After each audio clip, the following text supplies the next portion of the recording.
Welcome back to Artificial Antics, where Rico and Mike will talk about the implications and opportunities around artificial intelligence, machine learning, and deep learning.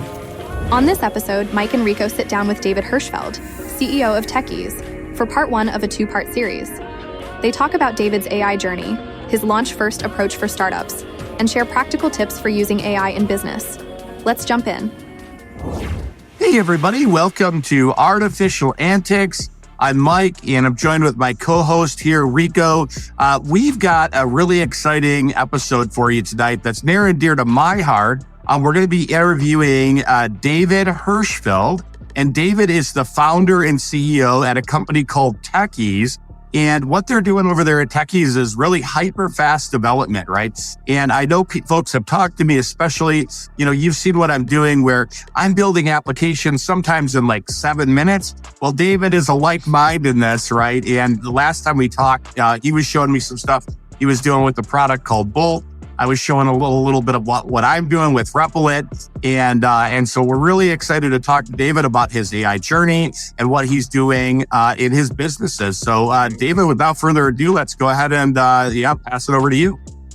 All right. Thanks, Mike. And thanks, Rico. And great to be back. And I'm really excited to talk to you today.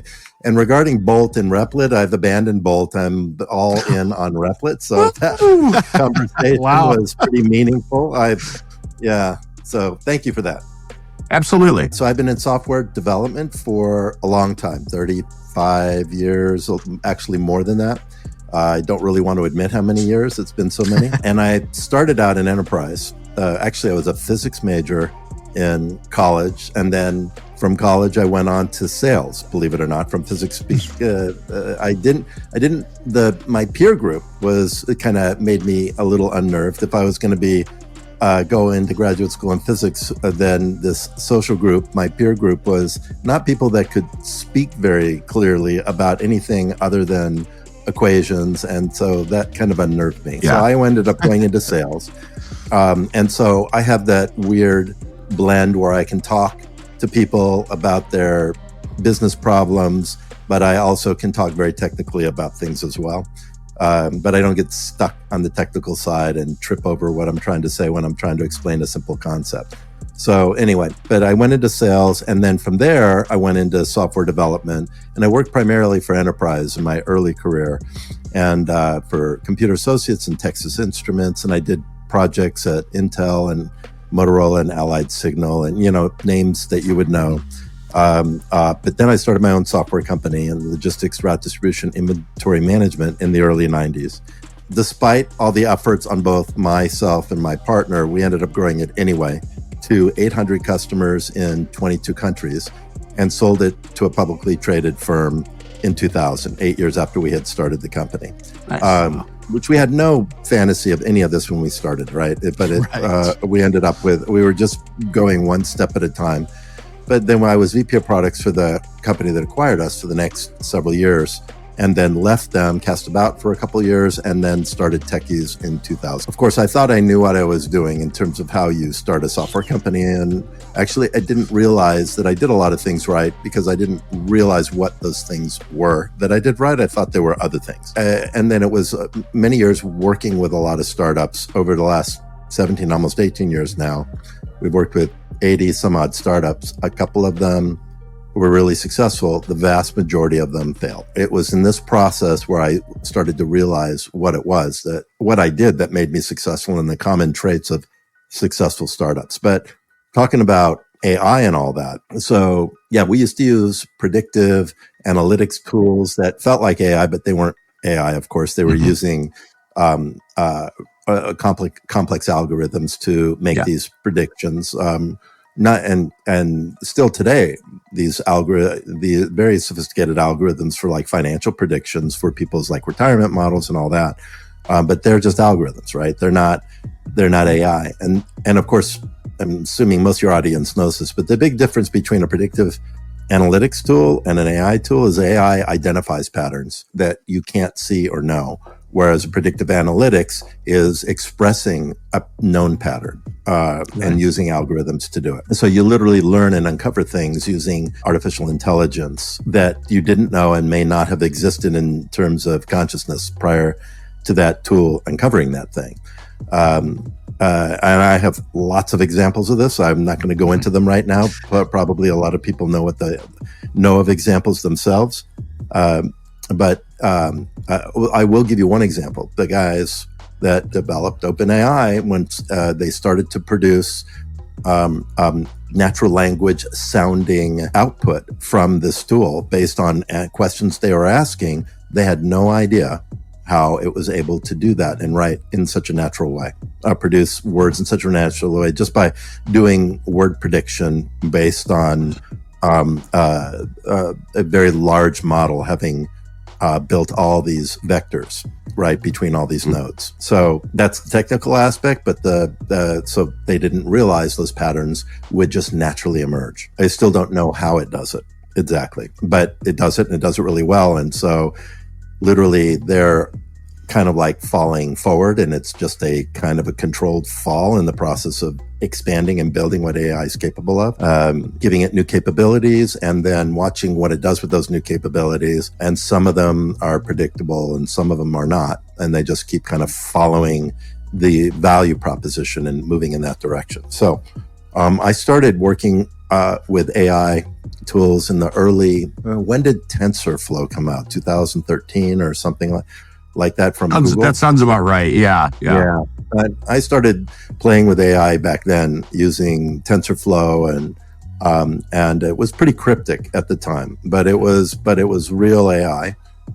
It was really the first real consumable AI, as from my perspective. So I played around with that. Never built any practical applications with it, just playing around logic tests. And then, of course, I'm in business and people come to me with projects, and that becomes my focus. Yeah. And my focus of building a really exceptional software development team was what captivated me throughout all that, and staying ahead in terms of technology. And when you're talking about building a company that operates in an exceptional way, you are always building it. You're never not building it. You're just continually pushing and improving, because it's never exceptional enough, which is the whole concept of trying to become exceptional. And then OpenAI comes out. This is before ChatGPT. And I'm reading an article that OpenAI wrote about itself. And I was blown away. And this was about a year before ChatGPT came out. It was a Scientific America article, maybe not even a year. So that's when I started really engaging again with AI in a bigger way and using it to see. And then ChatGPT comes out, and then all of a sudden AI is really consumable by everybody.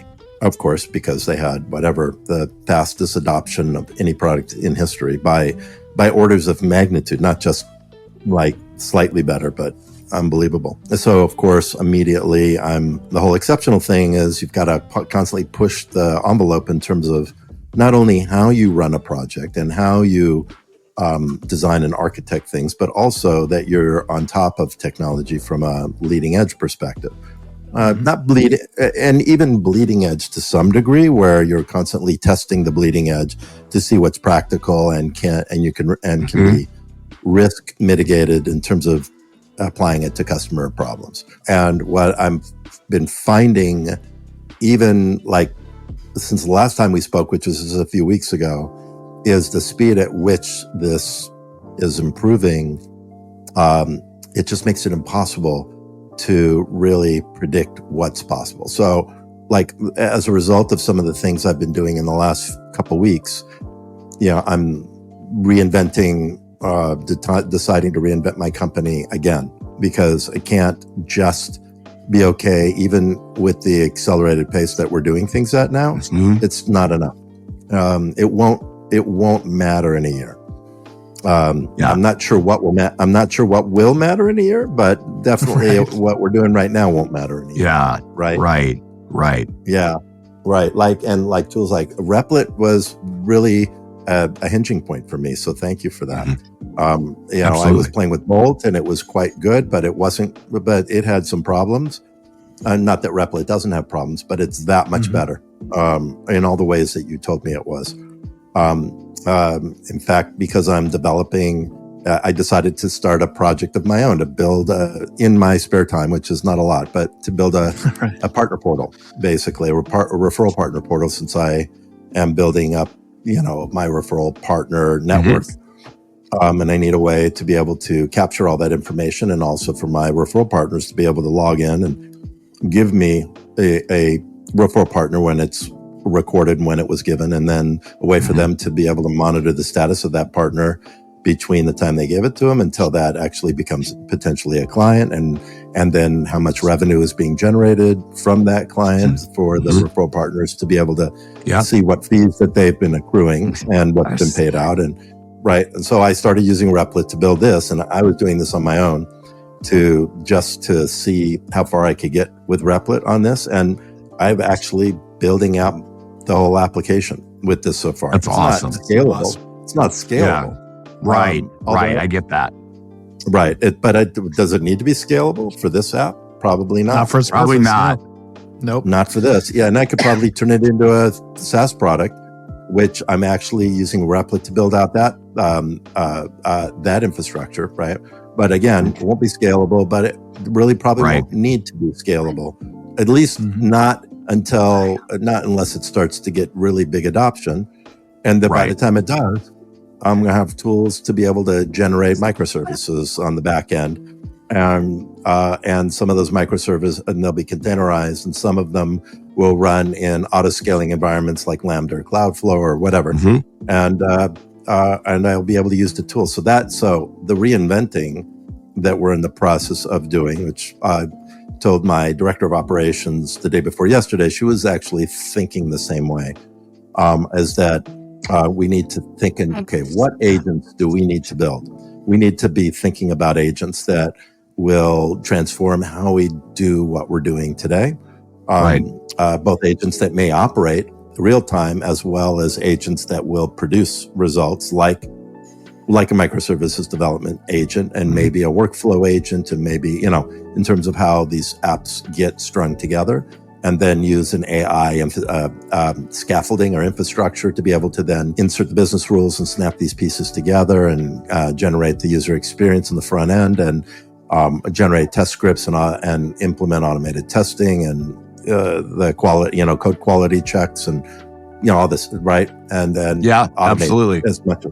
Right. This is sort of my thinking from a reinventing perspective. What we do. We were already building some AI models, which I had mentioned last time we spoke.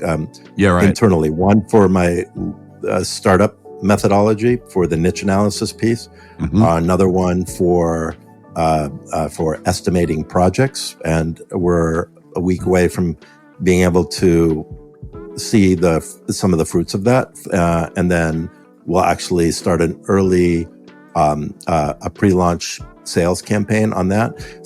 And that one we had to build a working model before we could go out and start doing pre-launch sales. So I've kind of jumped into a startup discussion as opposed to an AI discussion there. So I'll try to stick with AI. No, you don't. You don't have to. You don't have to stick to it. Honestly, what's interesting, David, is when we talked last, I was really interested in your launch first product, and so why don't you actually tell the listeners about this? Because I've talked to a couple of people about it just at the base level of what I knew, and what you were doing there, and they were like, "Whoa." So that's a great talk about concept. that finding product market fit. Before buying the farm, right? So I think our listeners actually love to hear that. So okay, all right. Well, I'm happy to talk about. Actually, I can't help but talk about that because I work with a lot of startups, right? So launch first. So we started. First of all, how to launch first? How to figure out what launch first is today? I think it helps to explain what it is. We started. We've been developing software for a long time, and we realized that we're constantly having to iterate during the development process, because even though we did a really complete design, what we thought with user experience and understood the requirements, as we're getting into the actual delivery of this, founders are saying that's not going to really work. It's not really supporting the business the way I thought it would. And they say, but this is what you told us to build. They say, I know. But now that I'm actually playing with it, I can see that it's not. Right. And so we spend a lot of time iterating, which drives the cost of the MVP way up. Or post MVP, whenever it was, they decided to make the changes that they realized they had to make to support the workflow, which may or may not be what they need to do to have product market fit. But that was a whole different issue. Right. Anyway, so we started doing more elaborate design mock-ups until we got to a point where the design mock-ups actually were almost functional prototypes. We use tools like, to some degree, we use Figma, to the degree that we have add-ons where we can animate all the functionality in it, because you can do a lot with Figma now. You couldn't 2 years ago, but now you can, to really animate the mock-up into a real prototype where the baby are on the screen, and logic and the functionality, when you click something and things like that, you actually are exposing to the user. So as they're playing with it, they can see this is going to work, this is not going to work, right? And then if they have to make a change in the design prototype, then it's cheap and easy, right? As opposed to doing the same thing in software that's already built. So we took these prototypes and built them out. And what we found was, by doing these really elaborate design prototypes, which take a lot longer to do, 2.5, 3 months often, to do a fully, because we don't just do the MVP version, but we do the big vision, the 2-year vision version of the prototype, because we want to make sure that the whole model holds together. Then the iteration during development went down to very little, almost nothing, because we knew exactly what we're building. All that iteration happened during the design, this phase of the project. And then I started thinking to myself, why don't we take these out to potential prospects, because they're so realistic. You probably could get some people to buy in early, and then you would know that they really want to pay for this. It's really worth it to them. And also who you should be marketing this to. And I finally was able to get a few customers a few years ago to test this theory, 4 of them, and 3 we were successful at being able to generate pre-launch revenue, significant amounts. Wow. One company, we did 3 demos, and we sold all 3 in the aerospace parts distributor world for $15,000 each. We were selling lifetime licenses because, and I want to explain about the lifetime license thing here in a minute. Yeah. It's not always a lifetime license, but it just depends on the product and the value proposition. And it's got to be a high enough value for them to be willing to buy in early enough. But we sold 3 at $15,000 each. We saw, and that was on 3 demos. That's all we did was 3. All 3 sold. We did for a clinical trial software that we were selling a license to for $250,000 each. It's for the life of the clinical trial, right? And get free implementation. And in clinical trials, the big value is the implementation, because that costs way more than the cost of the software. And we sold 2 licenses at $250,000 each. This is all without no software. Yeah, we're just demoing the prototype. And the prototype's so realistic that we tell people this is just prototype. First version of the software won't be out for 3, 4, 5 months, whatever that is, and won't have all these features in it. And they don't hear that if the prototype's realistic enough. Right. They think, so they're in QA and test, not going to release all the features right away. And we tell them it's not. This is just a prototype. It's not the real product. They don't hear it. They just they're bought in already because they can see the vision, right? Like they see what. Yeah. And they think it's already built, so they don't question your ability to build it. True. Whereas if the prototypes just click through mock-ups, even really good ones, they'll still ask the question, well, how do I know you're going to build this? Right. How do I know you'll be successful building it? So you have to make it realistic enough so that question never comes up if you're doing pre-launch sales. And the third one was for real estate investment portfolio management system. And we sold 23 licenses in 2 months, generated $68,000 for that. And now people are saying, yeah, but you're giving away a lifetime license. You can't get any more revenue from that customer. Okay. With that one, we continued to sell and generated a lot more money after those first 60 days. And so we're generating as much money as you would get from a seed investor. And we're giving away in an immeasurable fraction of a percent of the market. Yeah. Whereas with a seed investor, you're giving away 10, 15, 20% of your equity or more. And all the work you do to find that investor and sell them, and all the pitches and the pitch decks and everything you're doing, none of that moving you forward to build your business. Whereas everything you do with Launch First is moving you forward and building your business. You're building your marketing stack. You're building your sales message. You're building your outreach campaign, right? Depending on how far you take Launch First.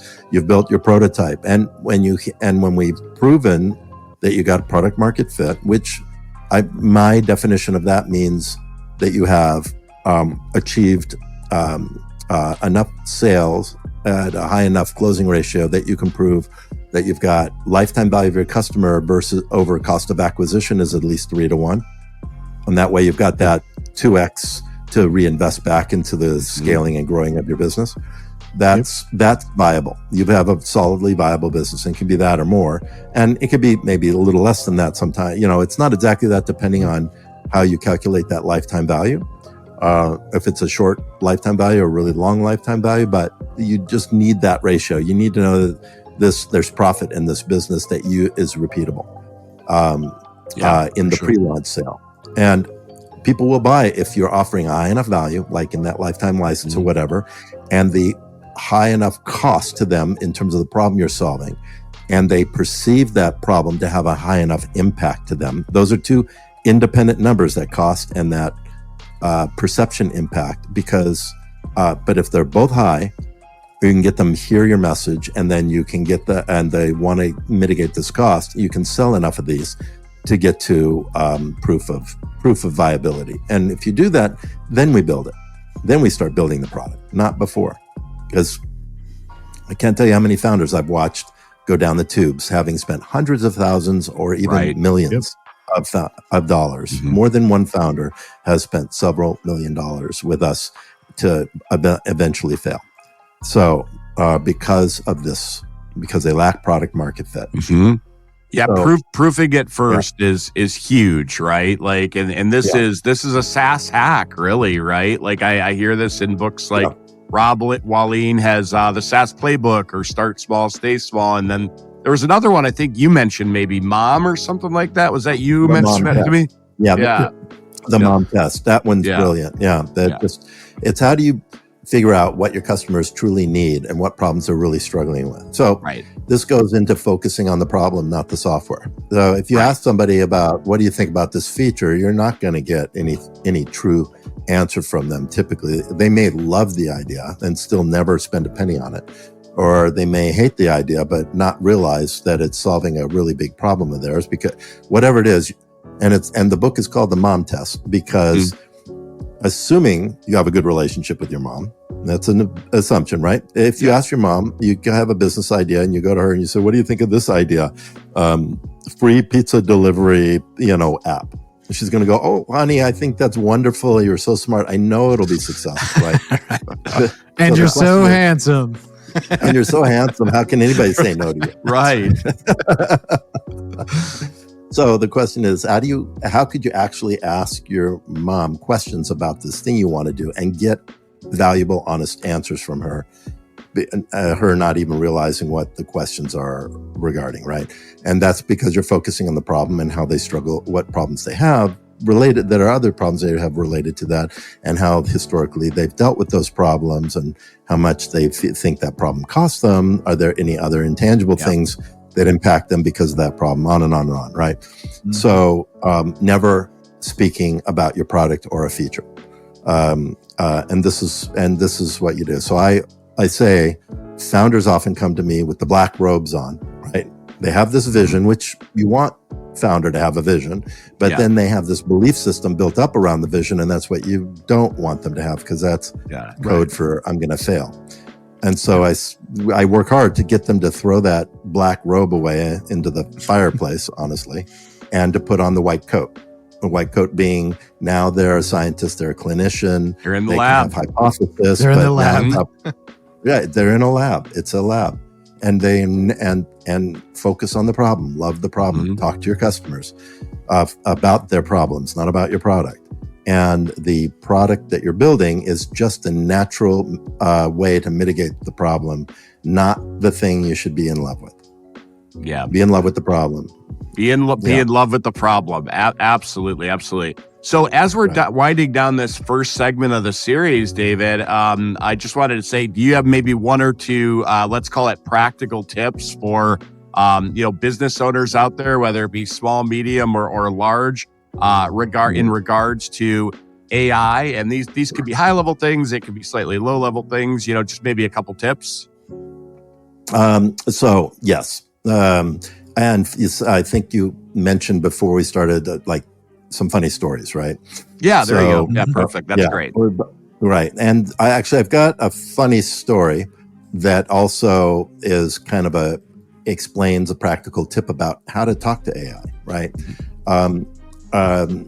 What I try to explain to people that are not necessarily comfortable with AI is just start asking AI what you should be asking it, and say, I'm trying to make a decision about something, or I want to know the best way to approach something. What questions should I ask you about that? Start there. And then then it comes up with questions. And if the questions don't sound right to you, explain to it why you don't like one or more of the questions, and give it a reason. And then, and you're starting a conversation just like you would with a good friend. And by the way, say please and thank you. Yeah. Don't talk to it like you talk to Siri. No, right. Please and thank you, and explain things like it's somebody that you care to communicate really well with. You will get way better answers. And there's actually apparently studies now on this please and thank you stuff. The thank you helps confirm to the AI that it's going in the right direction, and the please actually generates better responses. I've been doing that from the beginning just because I appreciate how well it communicates, and so it just seemed natural to say please. But anyway, so we move into our new home 2 years ago in San Diego. Sold our home in Scottsdale, Arizona, and moved to San Diego. I know we went the wrong direction. Everybody, I've heard that 1,000 times. Everybody's going the other way. Anyway, so and my wife and I are standing about 3 months after ChatGPT came out, 3 or 4 months, and I've been telling her about ChatGPT anyway. So she asked me, she says, okay, let's talk about my garden, because she likes to do square foot gardening. She's a gardener. And she says, how many beds do you think I'm going to need, 4x4 beds, to grow, because I want to grow all our own vegetables. And that's exactly what she'll end up doing. And then her sister calls right then. And so she gets on the phone, and she's, standing 10 feet away from me, talking to her sister about the move. And I'm on there asking ChatGPT, okay, we're in our early 60s. We have a lot of square feet in our backyard. So we want to grow all our own vegetables with raised beds. How many 4x4 raised beds do we need to grow all our own vegetables, considering we're not vegetarians? Because at first it said, this is how many beds you would need, given your climate and your location. And I said, that seems like an awful lot. Were you assuming that we're vegetarians? And it said, yes, I was, because you said all the vegetables you need. And I said, well, we're not, but we like to eat a lot of vegetables. She said, okay, well, let me adjust the numbers right. And so I think of ChatGPT as a she. I don't know if that's misogynistic or not, and I apologize if it is, but I always think of being so helpful. For some reason that makes me think of the kind of female energy. Let me put it that way. So anyway, so she responds in what says, this is how many beds you'll need if you're not just vegetarian. I said, okay, so, and it looked about right based on what we had already talked about. And I said, okay, what do I need to plant in each bed? And considering companion planting restrictions, because you don't want to put, I don't remember what, lettuce and onions in the same bed or something like that. I'm not a gardener, but certain things like to grow with other things, right? And some things hate to grow with other things. So it gave me the planting list for all the beds. And I said, okay, what would the succession planting be given seasons, right? Because there's 3 planting seasons, and you can't plant something in a bed that was something else was growing in it and expect it to flourish if it didn't like the soil from that thing. So there's certain plants you want to do. So it comes up with that for all the beds. And then I say, what companion flowers should we plant in each bed? And then it comes up with that. And the reason you want flowers is flowers will attract away the bugs that want to eat the thing. But if you put the wrong flower in a bed, it'll attract bugs that really like the thing. And it'll go, oh, I like the cucumbers better than this flower. And then you're in trouble. So it comes up with that. And then I said, okay, put all this in a table, in tables by bed, by season. And so it produces the whole planting plan for all our vegetables in all of these beds by season with the correct vegetables and flowers and, and what needs to be planted at what time of the year, given where we live. So my wife gets off the phone right about that time. And she said, okay, where were we? And I said, what do you tell me if this looks right? And she looks at it and her mouth hangs open. And she looks at me and looks back and she said, how?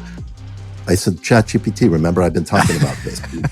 Right. That's great. And that's my coaching for anybody that wants to start to figure out how to use these tools, because you build a relationship with it, right? In terms of how you perceive this, when the context in which you perceive it, so that you know when to reach out to it, which is almost always. Agreed. Anyway, it was that's a funny story, and it happens to be a very useful one. Great. No, that's great. I love the tip, and I love the story to provide context around that too. We are going to be doing another segment with you, David, coming up soon. And we're going to be doing that, folks, on it's really the future of AI and practical, really some business tips. And we're going to have David talk about his new podcast too, which he's releasing here. With that, David, thanks for being on the show. And Rico, you want to take us out? Sure. Thanks everybody for listening, and we're looking forward to getting David back in the lab again soon and furthering our episode. So we'll see you next time. And thank you guys for the great questions and, as always, the fun conversation. Absolutely, and the tip about Replit. Yeah. Yes. Yeah, that Replit tip. I'm so happy that you were able to find that valuable. All right, folks, we'll see you back in the lab soon. Thanks for joining us. Don't forget to like, subscribe, and let us know your thoughts in the comments. Stay connected with us on Twitter, Instagram, and LinkedIn for all the latest updates. And check out Antics.tv or our YouTube channel at Artificial Antics. We'll see you back in the lab soon. We want to give a huge shout out to Nick and the team at Nomad Studios for mastering the Artificial Antics podcasts. Want to level up your audio-visual game? www.nomadstudios.pro.